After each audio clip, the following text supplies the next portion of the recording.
on peut la couper en deux et voir qu'à l'intérieur, le fruit est complètement noir, devenu noir. Des fraisiers noircis, c'est le résultat du gel. Au stade de bouton floral, le futur fruit n'a pas résisté. Au sol, il a fait jusqu'à -3 degrés. Ces 10 personnes ont un objectif, apprendre à construire une éolienne selon les plans d'un génial écossais, Hugh Pigott. Le stage se déroule chez Dominique. Grâce à l'association Tripalium, il a appris à construire ce type d'éolienne. Cette machine peut permettre de réduire sa facture énergétique. C'est le grand nettoyage de printemps. Après les coups de mer de cet hiver, les bulldozers et les pelles mécaniques sont rentrés en action. En attendant la fin des travaux, certains profitent déjà de cette fin du mois d'avril où il fait beau et chaud pour commencer à bronzer.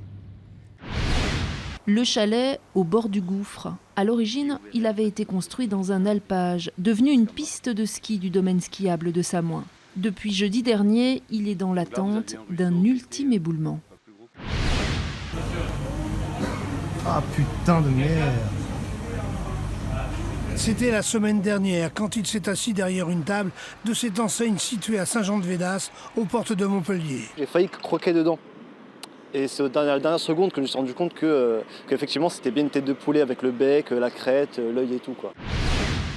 Des élèves qui descendent du bus sous le regard attentif de 25 militaires, en rond, sac posé devant eux, l'image est inhabituelle et elle a de quoi surprendre ces jeunes en route pour l'école. C'est assez impressionnant comme ça le matin.